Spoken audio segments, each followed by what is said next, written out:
Forget Gervonta Tank Davis versus Jake Paul. I don't get down what Lil Boosie talking about. Realistic opponents for Gervonta Tank Davis, Roach, Lomachenko, Jose Rayo Valenzuela, bro.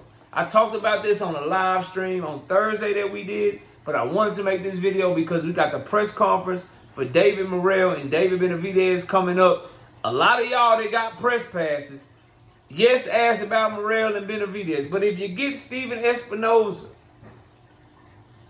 if you see Leonard Ellerbe there, bro. If you see one, because I don't think Calvin Ford will be at the press conference. I don't think you're going to see Kenny Ellis at the press conference. But if you see Steven Espinoza, bro. If you see Leonard Ellerbe at this press conference, bro. Ask them what the fuck is going on with Tank, bro. Okay? Ask them that shit. Smash the like button, subscribe to the channel, man. We live Monday, Wednesday, and Thursday night. Let's get to it. Now, let's talk about why the three fighters I mentioned are realistic options for Tank Davis in March. Looks like his fight date has been pushed back to March. Still nothing official, obviously. If you go to BoxRec, that shit say December 14th in the Toyota Center. Him and Lamont Roach, that shit ain't been up there. We know that's not happening, dog. It's November 18th. That fight will be less than a month with no tickets on sale yet. Fuck out of here. No press conference, no fucking none of that shit. A press conference for Morrell and Benavidez tomorrow for a February fight, but no press conference for Tank and Roach for a fight in fucking December yet. That fight not happening on December 14th, bro. Okay? So we know the fight is postponed. And it's highly unlikely it's happening in January. So everything that I'm saying is caveated with the fight being in March. We also know it's not March the 1st. Go check out that video. The venues that they were trying to report for March the 1st, none of those venues are available for March the 1st. So unless they having it somewhere else, March the 1st is off the table. That leaves the 8th, the 15th, the 22nd, and the 29th. Hopefully, obviously, the 8th will be the soonest, 15th, whatever. But we want to see Tank Davis fight very soon on this channel. The inactivity over the last year plus has been crazy. He fought twice in 2023, but it was January, then April. Then he didn't fight until June of 2024. Now we're looking at March of 2025. PBC, GTD Promotions, do a better job. That young man needs to be much more active in the coming years and in the future, bro. This shit is getting sad. And I know part of it's not his fault with fucking Vasily Lomachenko pulling out and shit, but damn it, we want to see Tank Davis fight in the goddamn ring. Now, Lamont Roach, obvious that's a realistic possibility because that's the fucking fight they announced. Right? So the fights are already done. The fighters are already signed, sealed, and delivered. That's the most realistic one that you can think of. Is Tank Davis versus Lamont Roach. Vasily Lomachenko is realistic because that's a fight that fans want more. That's a fight that they could revisit because it meets the parameter that Vasily Lomachenko team has set forth. They said he was not motivated to fight for the rest of 2024. They said he would come back at the top of the year. They said that no matter how many millions or whatever you can give him, he's not motivated to fight. He wants to spend time with his family. If he's now motivated to fight, the fight that makes the most sense for him, the fight that makes the most sense for Tank Davis, the fight that makes the most sense for boxing fans, is Tank versus Vasily Lomachenko. And Vasily Lomachenko is the only guy that we want to see Tank Davis fight that's a current world champion that doesn't have plans already. We know Dennis Berinchik is about to get that WBO up to Keyshawn Davis. Top Rank is not letting him go cross-promotional because they want to get that WBO belt to Keyshawn Davis. Vasily Lomachenko is coming at the tail end of his career.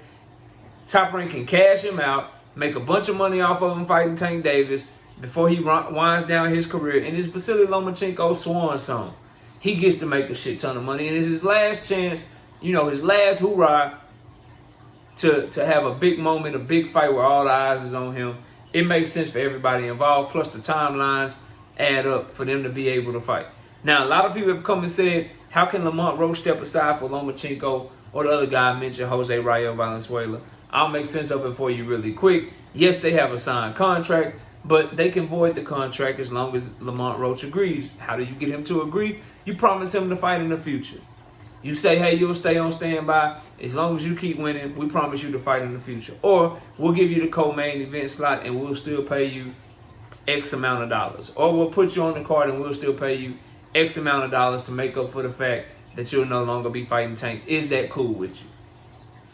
Lamont Roach not having a promoter backing him, Lamont Roach not being a huge name in the sport of boxing, will probably be somebody that will be more agreeable to step aside should they be able to come to an agreement with Tank Davis and Vasily Lomachenko. So that could be a realistic option because now the fight is pushed back to March. That's when around the time Loma was planning on coming back anyway. It makes sense for Premier Boxing Champions because that's a far more lucrative fight for Tank Davis, for them, for their company, than Tank versus Lamont Roach. It makes sense for Tank Davis because that's a far more lucrative fight for him than his fight with Lamont Roach. So it makes sense for everybody involved, Top Rank, Loma, Tank, PBC, for everybody except Lamont Roach. Obviously, Lamont Roach, Tank Davis is his golden ticket. He wouldn't like for that to happen, but he could be agreeable to it if you can promise him to fight in the future, or if you can give him a slot on the undercard, he'd be willing to step aside. There are some things you can do to appease Lamont Roach, to make sure that you can make the Tank and Loma fight happen before Loma tries to ride off into the sunset. Then Jose Rayo Valenzuela. This is somebody that I'm on record saying duck Tank Davis. Jose Benavidez Sr. has said they were working on a fight for Tank Davis versus Jose Rayo Valenzuela. Leonard Ellaby said that's not true. Rayo said he wanted to fight him at 140. He wasn't coming back to next year. He got the Pitbull rematch. Blah, blah, blah. Well, on the David Benavidez, David Morrell card, we know that Pitbull is fighting somebody else, so he's not fighting Jose Rayo Valenzuela. He's going to be fighting Angel Fierro, so that negates the fucking, the fight with with Pitbull. So Rayo don't have to do that rematch clause no more. Pitbull decided to go in another direction.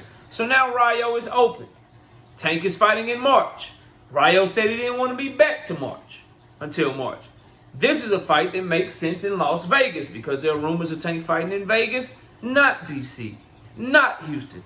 This makes sense for Tank, PBC, in the same breath as the Loma fight makes, because Rayo is a more marketable of a fight against a guy like Tank Davis than Lamont Roach is. They don't share the same fan base.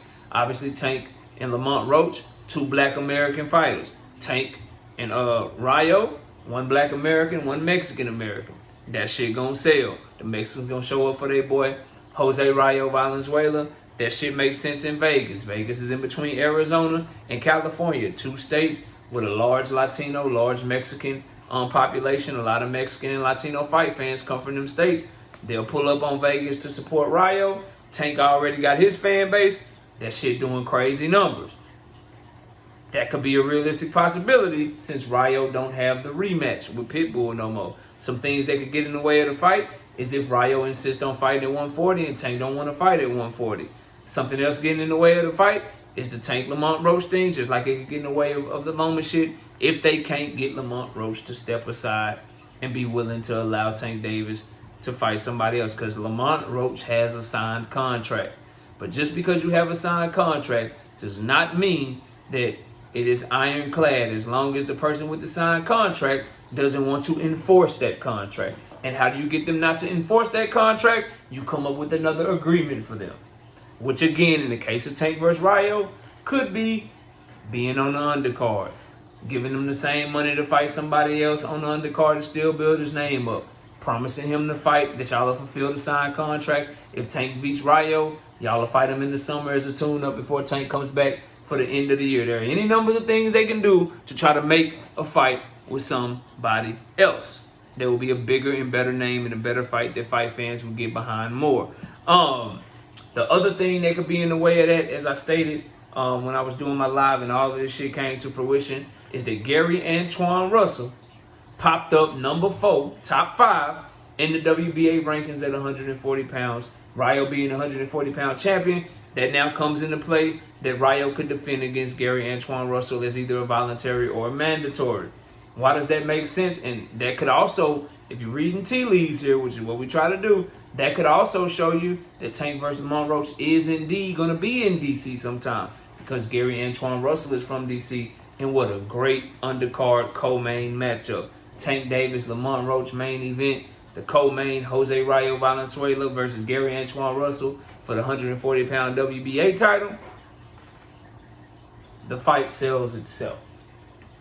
The fight fucking sells itself. The caveat though, would Rayo be willing to defend his belt in Gary Antoine Russell's hometown? With Gary Antoine coming off of a loss? Maybe, if the money's right. You never know. If the money's right, maybe. But so many moving parts here. I just want to say, for me, if I'm a betting man, I'm betting that Lamont Roach and Tank Davis is going to be the fight that we get in March. As a fight fan, I would like for Tank Davis to explore other options. The fight happened in December because nobody wanted to get smoked, because guys was ducking, no problem. Loma ducked out. Rayo didn't want to fight until the top of the year. Loma didn't want to fight till the top of the year. Shakur went over, ran the match room and shit. Cool, no problem. Stay busy. Don't be inactive for nobody. But if your shit getting pushed back to March anyway because y'all couldn't figure out the shit with the Toyota Center, now your shit is in March anyway. It's time to revisit some of those previous conversations, specifically the fight that was almost done, that Loma fight. Feels like, based on the reports, a tweak here, a tweak there. Get Lamont Roach to chill. Stay cool. We'll offer you whatever. Seemed like that fight could happen in March. Give Loma, get that shit done. And that'll give Loma a 3-month training camp. Get that shit done sometime in December. That boy have December, January, February to train for a fight in March. Let's get it cracking. Let's get it cracking. Jose Rayo Valenzuela is a big fight too. Bigger than Lamont Roach. I just want Tank fighting big and really good fights. Is Rayo better than Lamont Roach? That's a conversation we can have. I think he punches harder. He can present more challenges because he's bigger. So, you know, all of that shit is left up to people's opinion, but there's no doubt that Tank versus Loma, Tank versus Rayo are bigger fights and will be perceived by me and by many others to be better fights than Tank Davis versus Lamont Roach. So I would like for him to explore those fights again, seeing as though he's probably not fighting until March anyway. Now, if this Tank and Lamont Roach fight, which would still be possible, it could get announced for January, then okay. But I doubt that, since we know Benavidez and Morrell are fighting February 1st. Odds are Tank ain't fighting in January and then Benavidez and Morrell 2-3 weeks later. That would be stupid for Premier Boxing Champions to do that, because it could hurt their earning potential for both fights, having them so close together. So the odds are he's fighting in March. And if you fighting in March, dog, Loma and fucking Rayo all day over Lamont Roach, if that shit could be a possibility. If that shit could be a possibility. I think it can. I think Lamont Roach, he was willing to be a bag up all these other years. He knew he was the bag up to begin with. So, hey, bro, Loma came back, bro. Sorry, dog. Sorry. You was the bag up to begin with. Loma came back. Sorry, bro. Rayo, we back in talks with Rayo. Sorry, bro. My bad. Here's your money for your camp. Here's an extra $1 million. Here's an extra $1.5 million. We'll put you on the undercard for $1.5 million. You ain't gonna get that nowhere else. Here you go. Here you go. And we'll still keep that contract for this summer. If Tank's able to be successful and he need a tune up, then we'll come back to you. So many things can happen, bro. Y'all let me know what y'all think. Comment below. Smash the like, sub up. I'll see y'all soon. Peace.